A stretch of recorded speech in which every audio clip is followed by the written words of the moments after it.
A deserted plain in the middle of Egypt, hundreds of miles from the famous sites of Cairo and Luxor.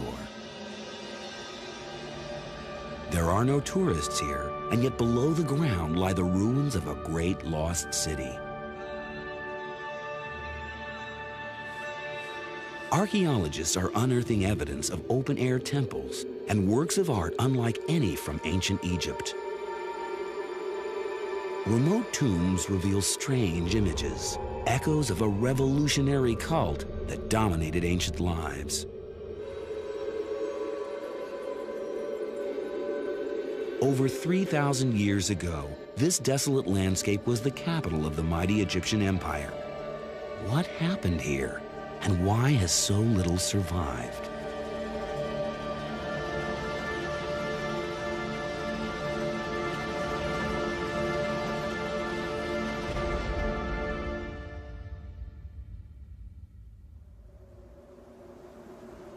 This is the story of one of the most traumatic episodes in the whole of ancient Egyptian history.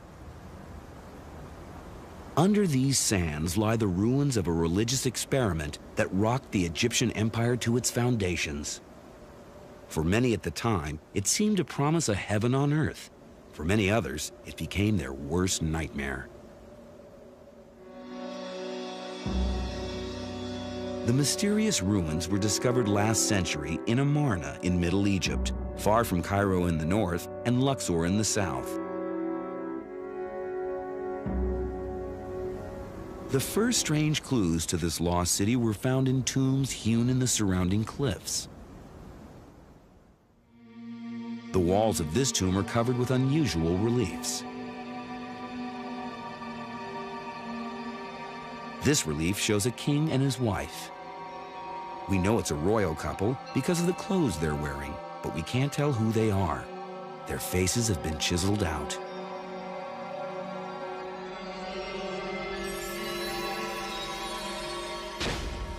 Even their names were hacked away. But a clue to their identity lay in the sagging belly of the pharaoh and in the image of the sun bathing the royal couple in sunlight. These had a familiar look.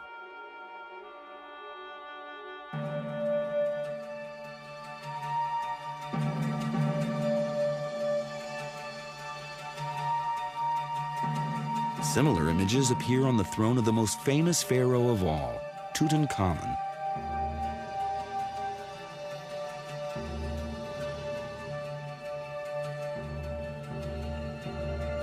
Maybe Tutankhamun and the faceless pharaoh were closely related?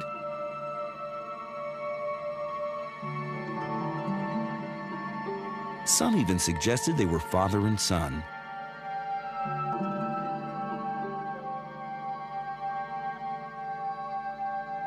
The mystery king and queen were finally identified when undamaged reliefs were found in the Amarna ruins.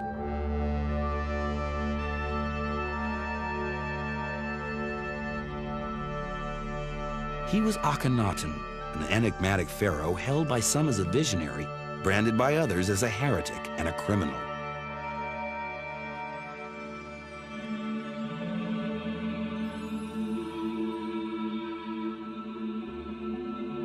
She was Nefertiti, one of the most beautiful women of the ancient world,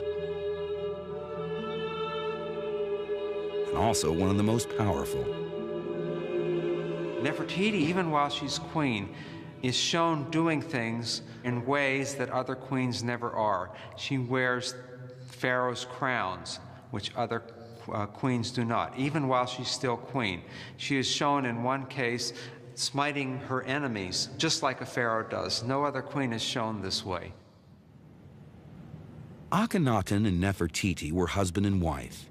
They ruled Egypt in the middle of the 14th century BC, just 20 years before Tutankhamun.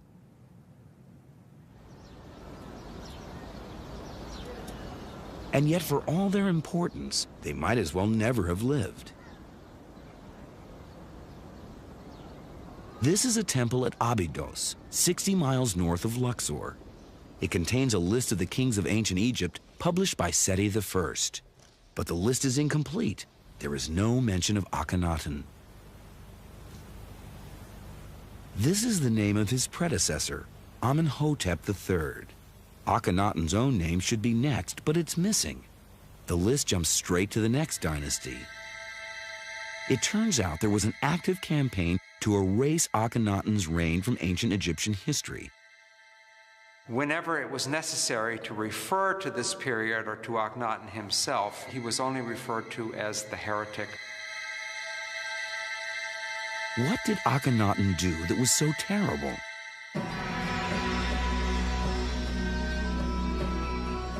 Akhenaten and Nefertiti first made a name for themselves in Thebes, the capital of Egypt during the 14th century BC.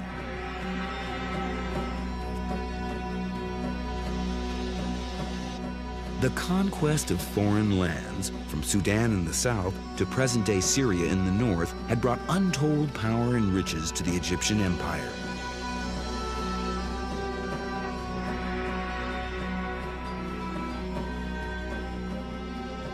Thebes, modern-day Luxor, was its capital, and Karnak its main temple.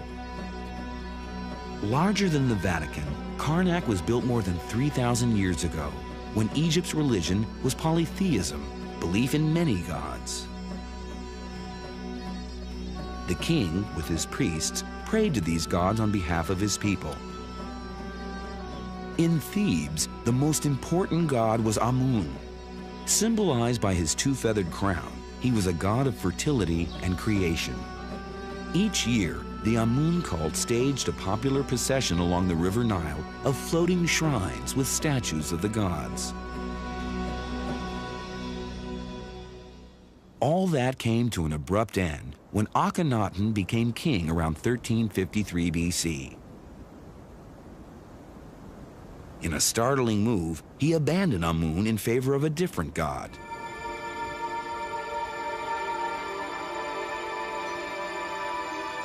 The Aten, or sun disk.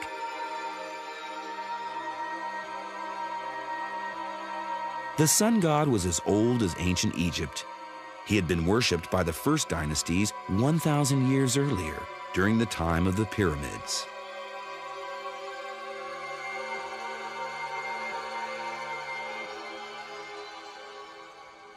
Akhenaten's decision would have shocked the influential army of Amun-worshipping priests. They expected their pharaoh to worship Amun above all other gods. Akhenaten was refusing to do that. Worse still, he was actually promoting another god to rival status. What possessed the king to scorn the established god of Thebes?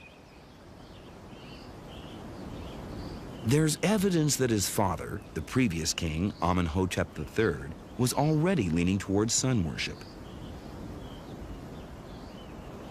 These are colossal statues of Amenhotep III himself. They were built during his lifetime out of a very special stone. It's quartzite, and the pharaoh had to transport it at huge expense from quarries many miles from here. What made it so desirable was its golden, glowing color. Quartzite was associated by the ancient Egyptians with the sun god. The statues were also positioned to catch the first gleam of light from the rising sun. Such overt homage to the sun god was unusual at the time, but that's as far as this pharaoh dared to go. His son Akhenaten had no such qualms. He believed the sun deserved its own full-blown cult.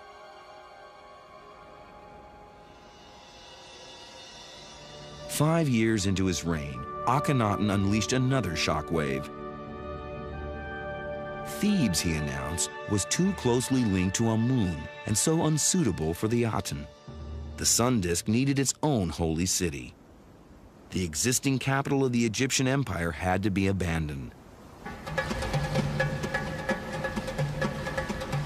To the consternation of the priests, Akhenaten and a small band of loyal nobles left Thebes in search of a new capital. After scouring the length of the Nile, he came upon a site in the middle of Egypt.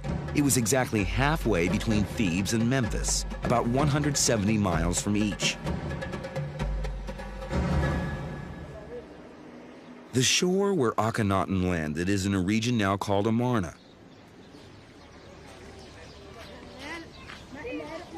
The villagers live in a fertile stretch of land on the east bank of the Nile. Beyond it lies a forbidding plain surrounded by cliffs. It was as bleak then as it is today. No one would dream of running the Egyptian empire from such a desolate and remote spot, yet it was here that Akhenaten decided to build his new capital. The king must have been aware that the move would come as a shock to his subjects, because he went to great lengths to justify his decision.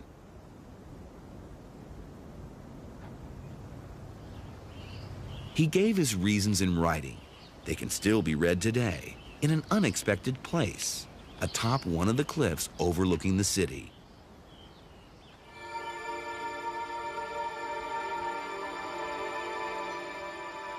A symbol of the Aten has been carved into the rock as a boundary marker. Below it is a text. It says that His Majesty found here the place of origin of the Aten, after arriving mounted on a great chariot of gold and silver.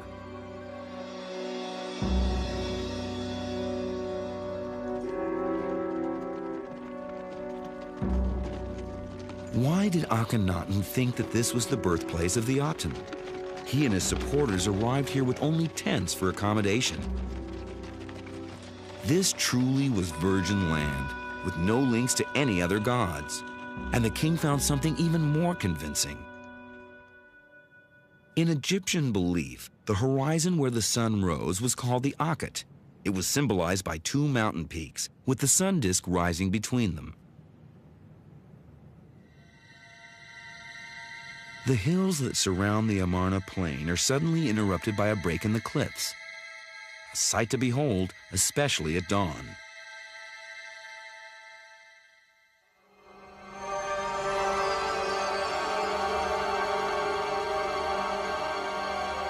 The king must have thought he'd found the sacred birthplace of the sun god. He named his city Akhet Aten, horizon of the sun disk.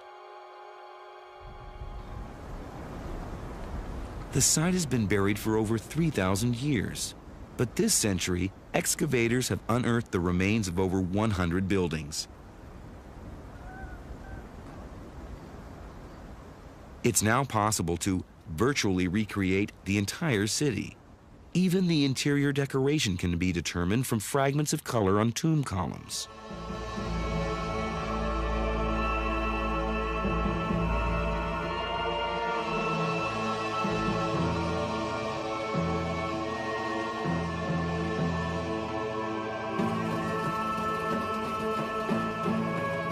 In the heart of the city stood the temple to the Aten. Right next to the king's house and throne room.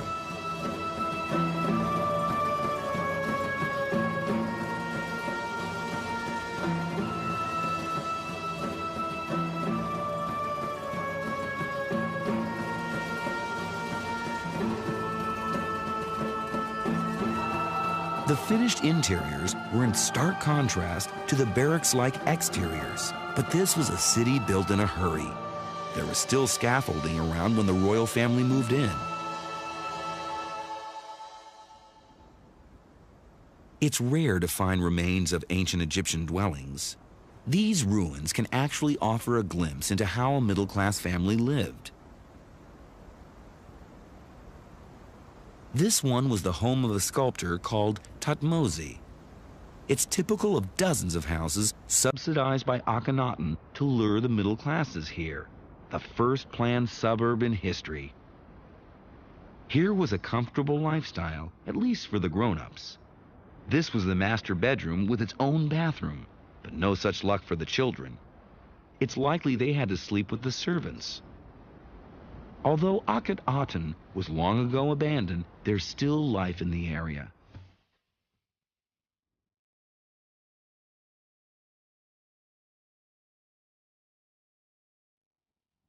Several villages nestle between the ancient ruins and the Nile.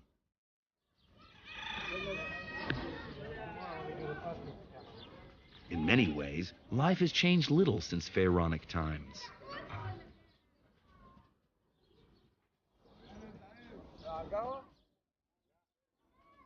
Today's inhabitants are a mix of the old indigenous population and Arab tribes who moved into the area in the Middle Ages.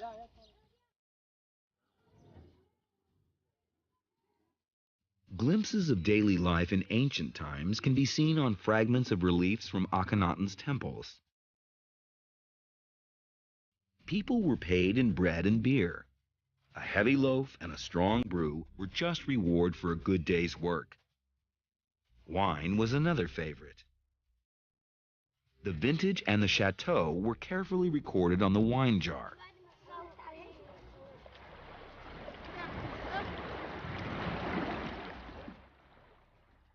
The River Nile has always been the lifeblood of Egypt. It still is, but it can be painfully slow and tiring to fetch water from the river. The renegade pharaoh had a better idea.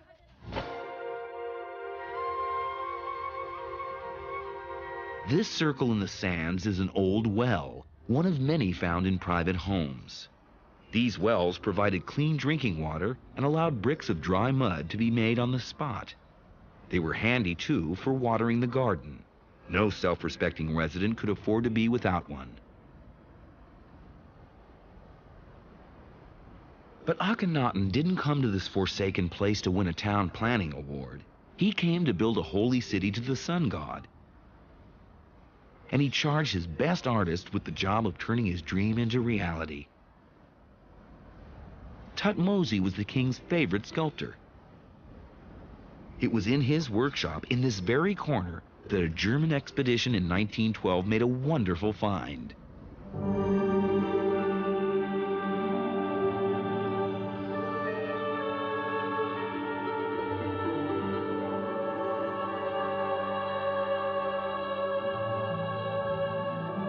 This bust of Nefertiti had been buried under rubble for more than 3,000 years. It's a work of art unlike any in ancient Egypt and underlines the importance Akhenaten attached to perfection.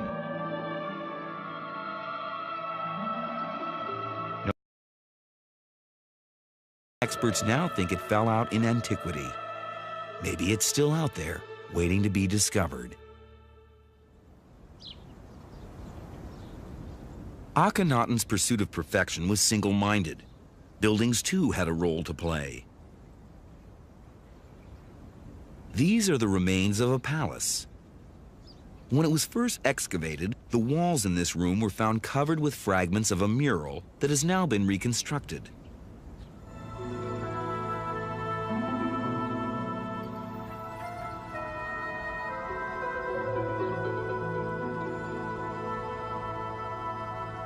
The room opened onto a secluded garden court.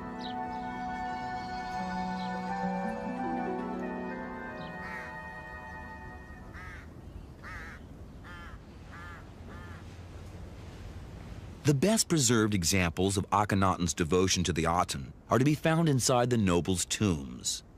This one was never finished, but it shows how the stonemasons carved the columns straight out of the rock. It was built by a military officer called Ai, probably Nefertiti's father, for himself and his wife when the time came. The highlight of the tomb is a religious text carved on one of the walls. It's a hymn by Akhenaten dedicated to the sun god Aten. What's so remarkable is its similarity to a psalm in one of the world's most sacred books, the Bible.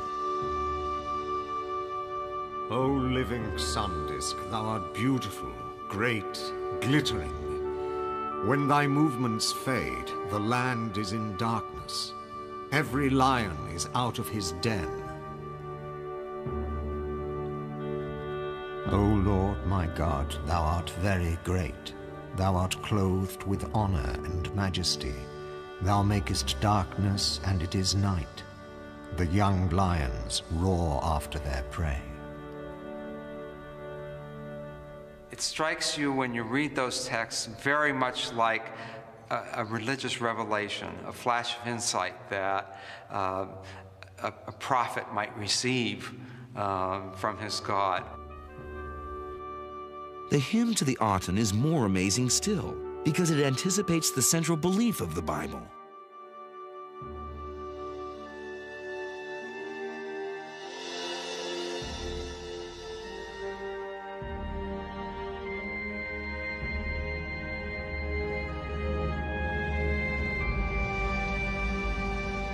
This hymn is the very first recorded expression of monotheism, the belief that there is only one true God.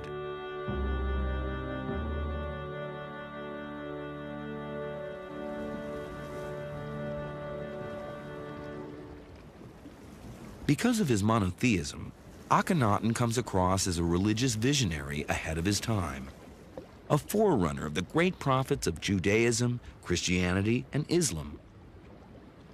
And yet Akhenaten's revolution had barely begun. His goal was to reform ritual as well as belief. The Aten was worshipped right here in this temple.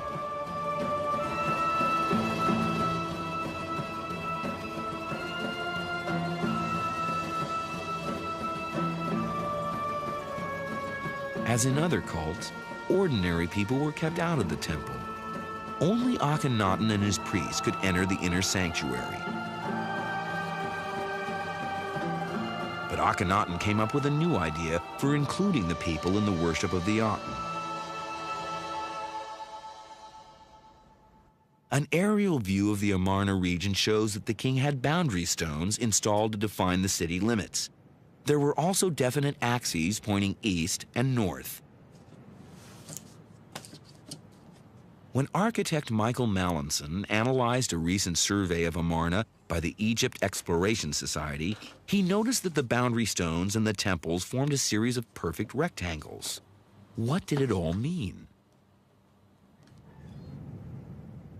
There's a clue in the geometry of the temple itself. Its proportions, when projected out, are the same as those of the city limits. It's as if the whole city had been made into a temple. Everyone can see the horizon of the Aten where the god first appears, and it can be worshipped as such. He's opening it all out, so suddenly it's all apparent, it's all visible. So it's gone from being a religion which is closed to a religion which is open, and that's completely consistent with the way he himself represents his religion. It seemed as if ordinary Egyptians may have ignored Akhenaten's offer. Excavations at a workers' village suggest a reluctance to give up the old and familiar ways. There was still a certain amount of worship of traditional gods, or there were certainly chapels, and there is evidence for various fertility gods and things associated with the ordinary people, which may suggest that they weren't that interested in Artenism.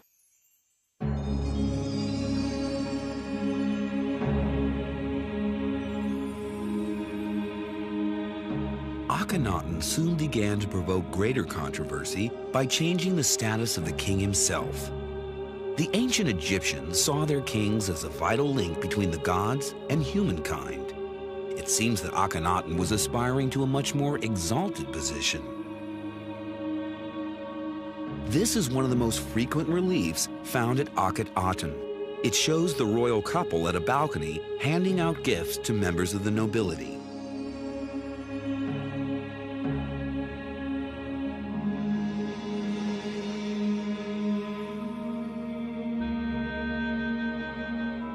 Thanks to copies made when they were in better condition, such scenes can now be recreated.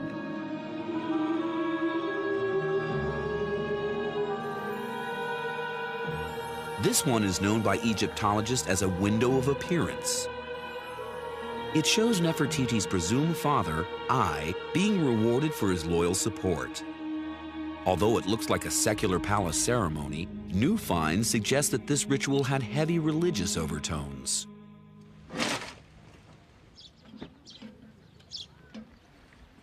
Recently, a team from the Egypt Exploration Society, run in the field by Kate Spence, found some intriguing foundations in an area of the city known as the North Palace. Among the finds were the bases of large-scale statues. They hinted at a major complex. Just how important a complex became clear when tiny fragments of a precious metal were found. There you are, a nice big bit of gold leaf coming out in front of your very eyes.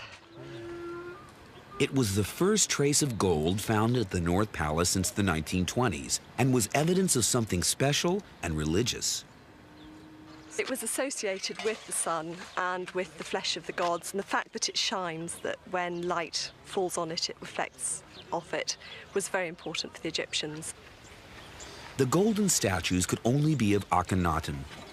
Kate Spence also discovered that they had stood next to the base of another mysterious structure.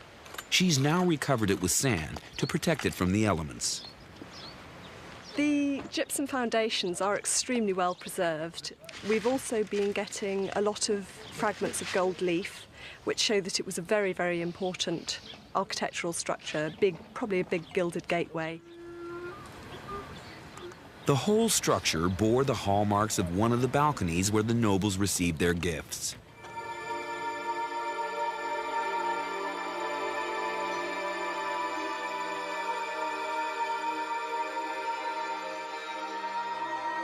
So what were the religious overtones of this ceremony? A vital clue lay in the strange orientation of the palace. It was aligned to the east. Usually only temples pointed east.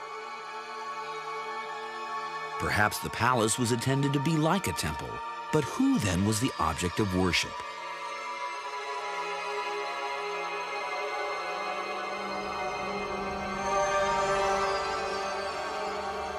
As one enters the building, one is approaching directly towards the king, who is therefore set up in a similar sort of way to a cult image in a temple, and where he appears as a divine or semi-divine figure. Hardly the style of a humble prophet, more like the delusions of a megalomaniac. What exactly was going through Akhenaten's mind?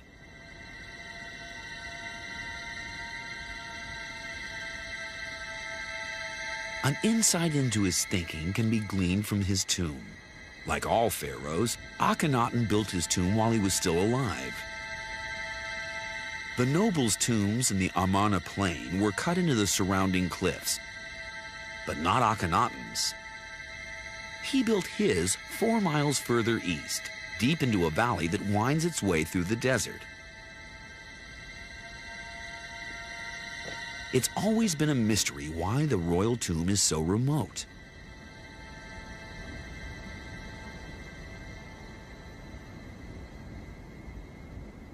When first discovered earlier this century, it was virtually empty. But there was one bit of treasure that couldn't be removed: the reliefs. And they reveal much about Akhenaten's religious ideas. This damaged relief shows the king and queen carved in an unflattering style with sagging stomachs and ample thighs, a far cry from the idealized picture of royalty usually seen on tomb paintings. In these and other reliefs, the king and queen are also shown revealingly naked, in defiance of the normal conventions of Egyptian art. Imagine, for example, if a future king and queen of England had themselves portrayed nude. It would be quite a shock. And I think this was probably the same sort of thing for the Egyptians. There is a reason why Akhenaten is shown this way. Akhenaten was trying to show the royal family as different from the rest of mankind, closer to the gods. And there was another telling difference. Egyptian tomb paintings, like this one in Thebes, usually show highly formal scenes of the pharaoh about to enter the afterlife, his destiny very much in the hands of the gods. Akhenaten's reliefs depict surprisingly intimate and informal scenes in which the members of the royal family itself, not the gods, are the center of attention. In this scene, the king and queen are shown mourning the death of a daughter. Here, Akhenaten is seen dining with his mother.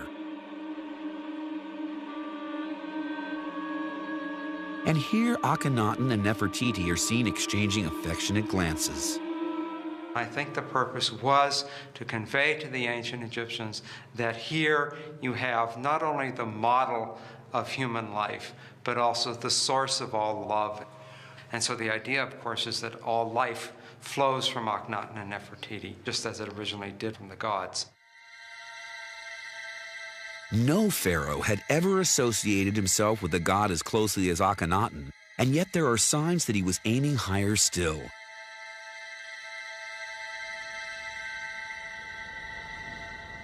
Akhenaten's ultimate ambition is revealed in a radically new view of the afterlife.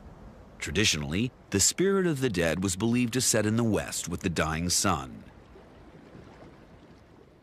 It then journeyed into the nether worlds of the night, where it would meet Osiris, the god of resurrection, and receive the power of rebirth.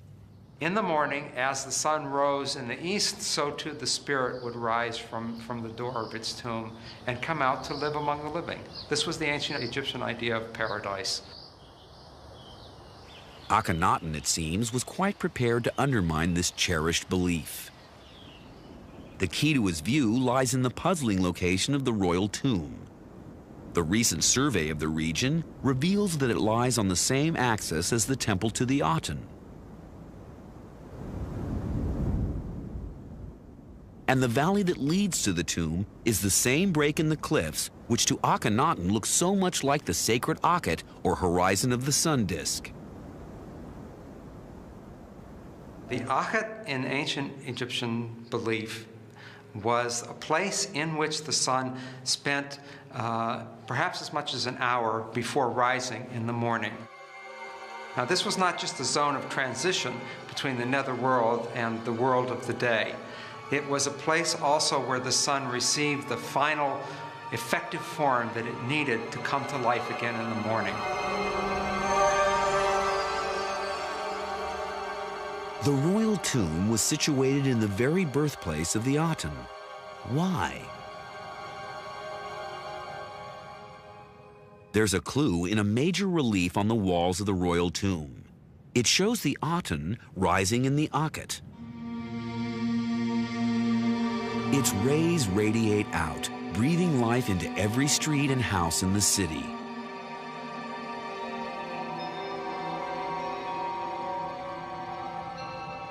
The final piece in the jigsaw comes from the survey of the royal tomb's relation to all the other boundary markers.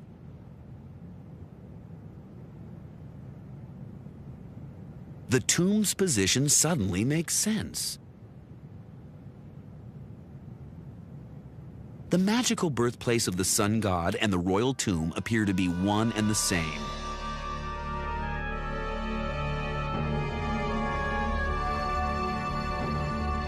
The message was loud and clear. Akhenaten's soul would rise as one with the Aten, bypassing the journey to the underworld to meet Osiris, the god of resurrection. This was heresy and must have frightened Egyptians of the day. The common people, laborers working on this tomb, would have been very worried about what's going to happen to them in the next world. Where now is their guarantee of rebirth if Osiris is in fact non-existent, if there is no Osiris? Later dynasties branded Akhenaten a criminal as well as a heretic. Why? For starters, there are signs his final objective was to wipe out 2,000 years of Egyptian religion. The first casualty was the Opet festival in Thebes, with its pageant of statues of gods paraded from temple to temple along the Nile. Akhenaten canceled the ritual when he moved to Middle Egypt, which must have incensed the people and left a void in their lives. Perhaps even more offensive was what Akhenaten decided to put in its place. Another frequent relief found in the city depicts the royal family driving chariots. These drives were no Sunday afternoon jaunts in the country, but stately parades from temple to temple along the royal road.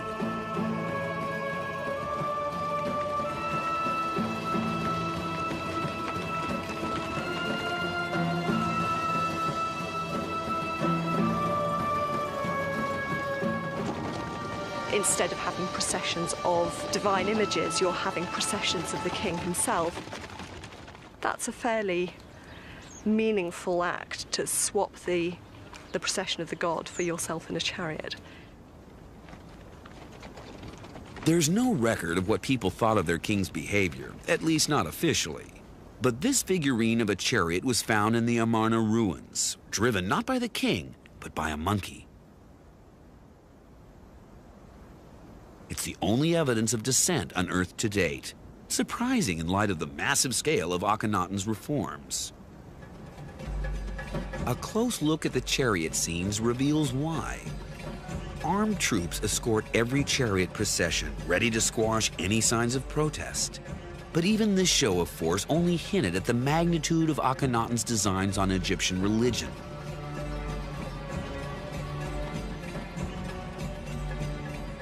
After about 10 years in power, he issued the most brutal edict of his reign, the desecration of all the old gods of Egypt.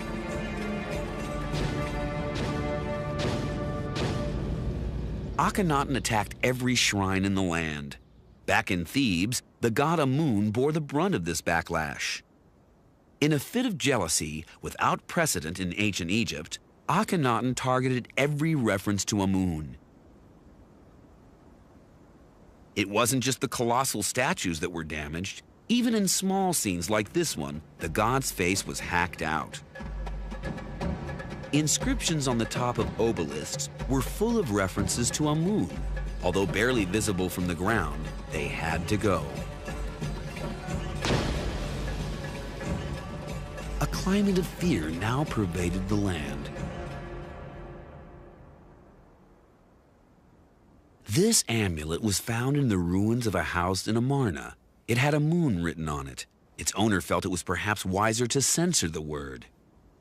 There is, in the history of the world, a number of movements, communism, Nazism. I think they all, in the beginning, infect people with a new way of looking at things and bring people along with them.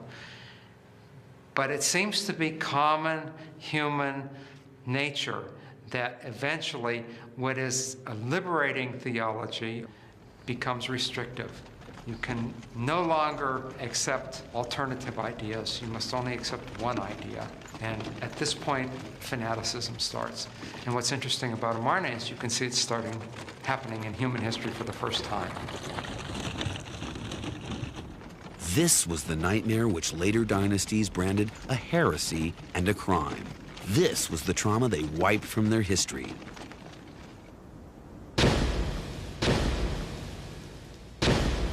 How it came to an end and who erased the memory is shrouded in mystery. But here and there, one can still hear faint echoes of a violent aftermath.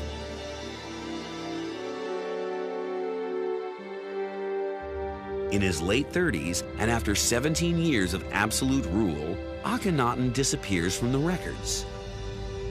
No one knows what happened. The royal tomb was found empty. Some believe he was a victim of a plague then raging. Others claim he died a natural death. A new theory suggests he may have been the victim of a conspiracy.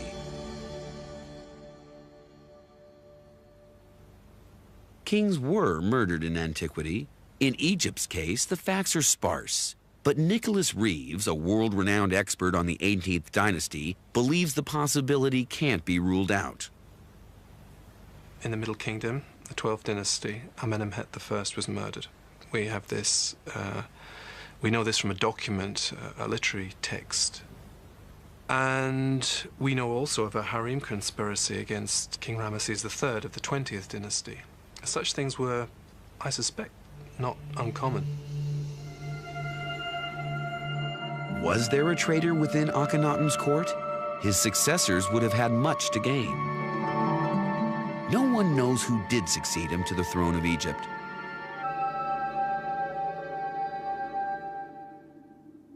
One candidate is an obscure pharaoh by the name of Smenkhare. Some argue that he was a younger brother or son of Akhenaten, but others claim that he never existed and that Smenkhare was a pseudonym for someone else.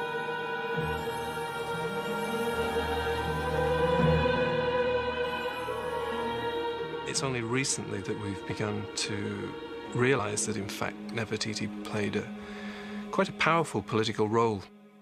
Akhenaten appointed Nefertiti as his co-regent to rule beside him partway through the reign. And the likelihood is that following Akhenaten's death, she continued to rule in her own right, adopting a new name, Smenkhare. Whoever succeeded Akhenaten had a short-lived reign, dying soon after being crowned. What is known is the identity of the next pharaoh, a boy of 9 who ruled Egypt for a decade. Tutankhamun's parents are a mystery. Many think he was Akhenaten's only son, born to him by a lesser wife. His fame today stems from the wonderful treasures discovered just over 75 years ago.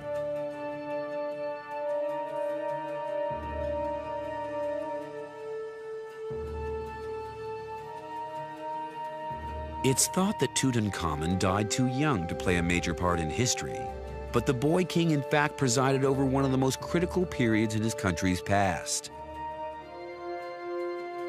As king, he faced an agonizing decision: to champion his father's ideals or to steer Egypt back to normality. Which side of the fence did he come down on?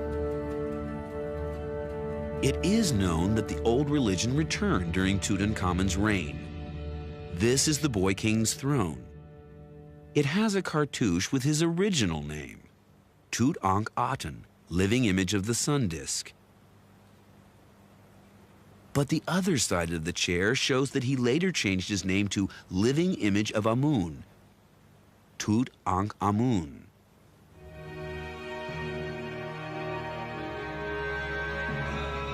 Yet the restoration could not have been carried out by Tutankhamun himself. He was too young.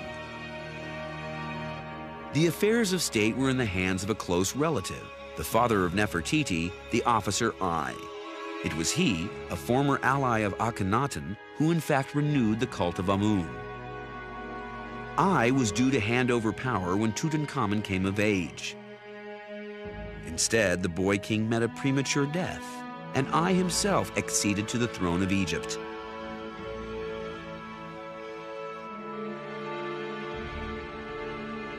Tutankhamun died at the age of 18. The cause of his death is a mystery, but theories of foul play abound. One of the most sinister points the finger directly at Ai. What's interesting is that when Tutankhamun is of an age to entertain his own ideas as to how things should be, this is precisely the time when he disappears. These ideas may well not have fitted in with the way forward that I envisaged. Could it be that Tutankhamun was in fact very much a chip off the old block, and the early death of the boy king saved Egypt from another round of heretical fantasy and destruction? Tutankhamun's death proved a watershed. Pharaoh after pharaoh obliterated the memory of Akhenaten and his heresy. The whole city of Akhenaten was dismantled stone block by stone block, leaving only the mud brick inner walls.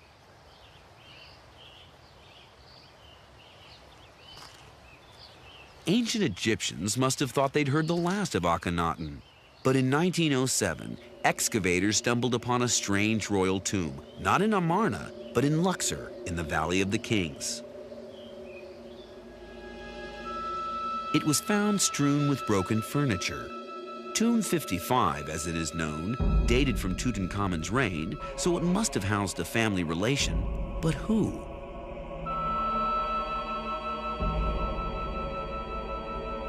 The coffin was moved to the Cairo Museum, but it was impossible to tell who it belonged to. The mask had been torn off. Even the name had been chiseled out.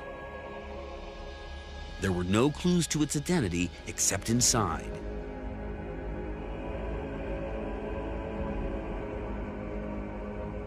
The skull and bones of an adult male. When we first examined Was the body related to Tutankhamun? DNA tests on the fragile tissues have not yet been allowed, but Dr. Nasri Iskander was one of a team of forensic experts who compared an X-ray of Tutankhamun's skull, shown here on the left, with an X-ray of the mystery skull, shown here on the right. Now, this one is very close to this one, and according to some dimensions we are measuring and some angles of the mantle and some parts of this skull, we have found that this is a first-degree relationship. It means it is father, son, brother, or something like that. This is first degree.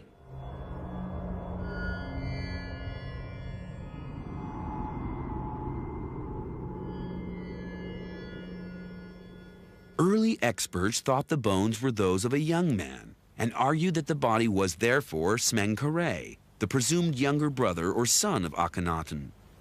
Of course, if Smenkhare was in fact Nefertiti, this would be impossible. But a recent reassessment of the age of the teeth has led many to reject the Smenkhare idea. The age of death is now thought to be between 35 and 40.